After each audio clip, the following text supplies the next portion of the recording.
Hello, this is Dylan Vaughn with Ordinary Experts. I'm here to give you a demo of our Jitsi AWS Marketplace pattern, which lets you deploy a fully functional production-ready Jitsi Meet instance into your own AWS account. Let's jump into it. I'm going to go ahead and start now. So this is an open source pattern. We're publishing all of our patterns as open source. These are CDK projects which produce CloudFormation and custom AMIs which deploy Jitsi into your own account. You can look at this README to check out some of the technical details. I'm going to be going over this in our demo today about how this is configured, how you can do further configurations to Jitsi. Here's our network diagram, pretty standard config. One thing that's still interesting, we have an NLB and then an ALB behind it for UDP traffic. So let's look at how this is actually deployed. So once you subscribe to our product in the AWS Marketplace, you'll be able to deploy this CloudFormation stack and custom AMI pair. Your workflow will be slightly different, but you will basically select the product and deploy it, and then you'll be presented with these options to configure it. So I'm just going to call this test Jitsi. These parameters allow us to specify ARNs of SSM secure string parameters, and we'll talk about that later. Our solution uses the AWS, the Amazon Certificate Manager service instead of Let's Encrypt. So I already have a certificate prepared that I'm going to use with this. I'm going to copy its ARN and paste it in here. And then I'm also going to specify a seeder block for who is allowed to connect to this instance. I'm going to let everyone connect to it for now. The only other required piece of information for this is some DNS information from Route 53.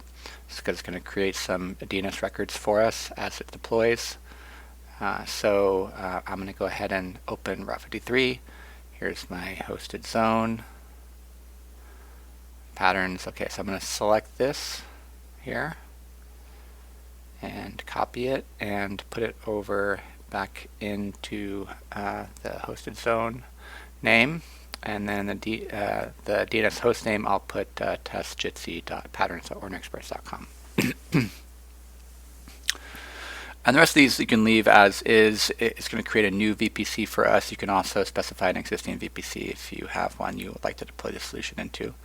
I'm just going to accept the acknowledgments for and review the CloudFormation parameters, and then I'll hit submit. Okay, this takes about 10 to 15 minutes to deploy.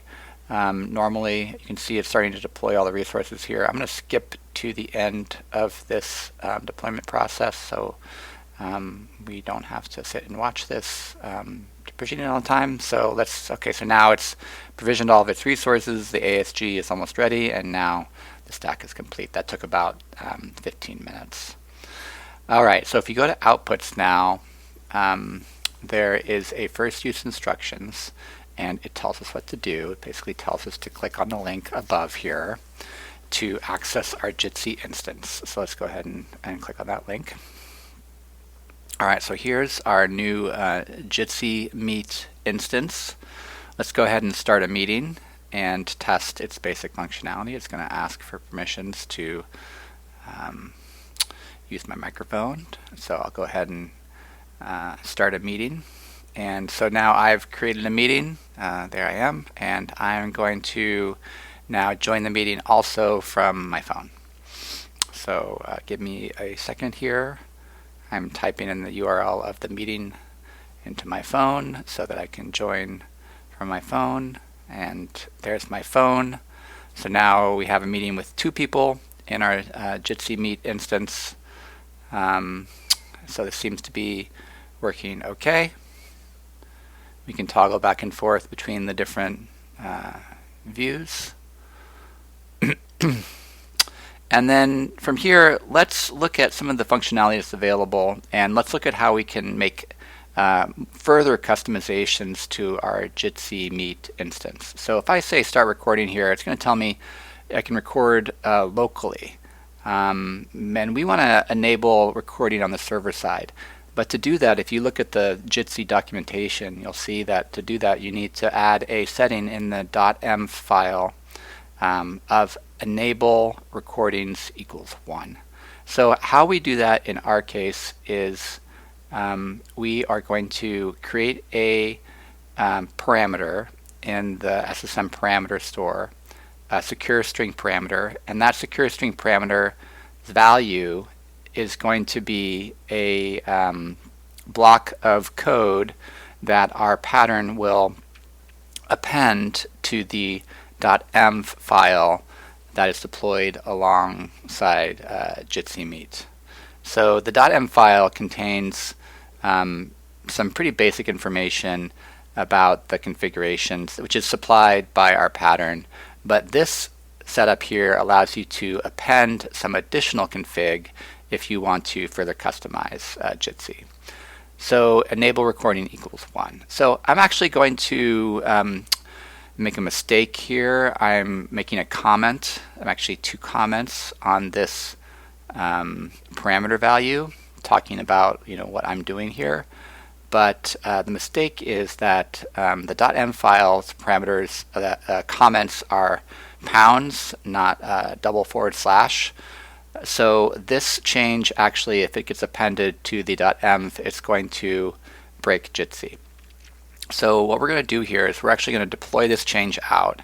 And what will happen is when the stack tries to start Jitsi with the new configuration, it will fail. It's going to roll back to its previous good configuration, and then we can try again. So I'm updating the stack here, and I'm going to go ahead and paste that ARN in. I'm going to do :1. That means I'm going to use version 1 of this secure string parameter store value. So I'll go ahead and click update, and same thing here. I'm going to go through some confirmation screens, but then I'm going to skip through the actual deployment process. So I've skipped a little bit, and now we can see that the stack is in a rollback in progress state, and it's saying that it got a failure notice from one of the instances that it tried to reprovision. So we can go ahead and grab the instance ID here. All of the logs, both kind of base system logs for the deployment pattern itself, and also all of the Jitsi service logs are all sent to CloudWatch logs as part of this pattern. So I'm going to go to CloudWatch logs, and I'm going to look at the system logs here for the startup and see what happened. So I'll paste in my instance ID here. We preface all of our log streams with the instance ID, and I'll go into the CloudInit output, and then I see here that it tried to start the Jitsi service, but it exited with an error. And I do know that that is because of the comment style that we just did, that we need to do # instead of //. So I'll go back into my SSM parameter here, edit the value, fix the comment,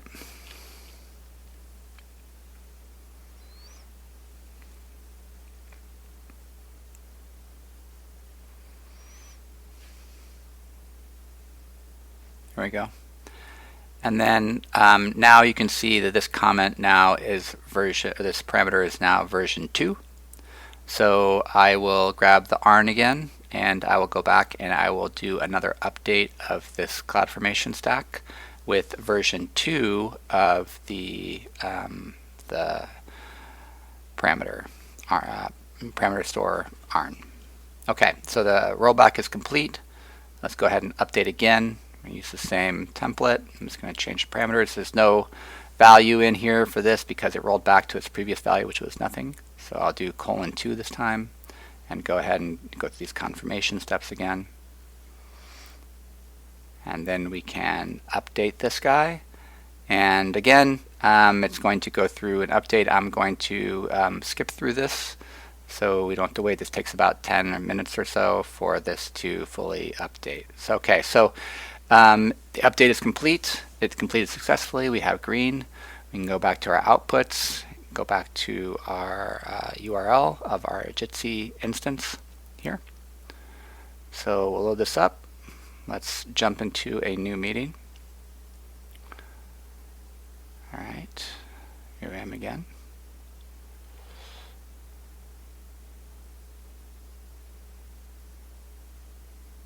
Okay, so let's jump into a meeting and let's make a recording. Let's start the recording of this meeting, and then I will show you how you can access this recording. All these recordings are saved into an S3 bucket if they're saved on the server side. Actually, all the Jitsi config is saved into an S3 bucket. So I just clicked start recording. It's going to give me some notifications saying it's preparing to start recording. Then it's going to give me the recording icon, and then there's one final notification that recording has started, and then we'll let it record for a few seconds. There I am, we're waving, and then we'll turn the recording off and go check it. So once we turn off the recording, we can go look in the S3 bucket and see if the recording was successful. Now this server-side recording does notify all the participants in the call that the call is being recorded. So we can go back to our CloudFormation stack and go to resources, search for bucket, and we will find our assets bucket where all of the Jitsi configuration is stored. And once this loads up, we can navigate to the, here's our config folder. We'll go into the gbri folder, which is where the recordings are stored.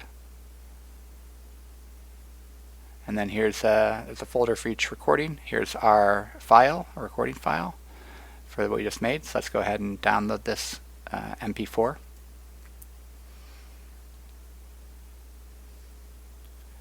Alrighty, so open this guy up, and there I am. Alright, so it looks like the recording worked. So that looks good. So this is a quick demo of the Ordinary Experts Jitsi pattern on AWS. I'll do a little cleanup now. I'll go ahead and destroy the template, but we hope that you can try this out for yourself, and if you have any comments or suggestions, please let us know. But thank you very much for your time.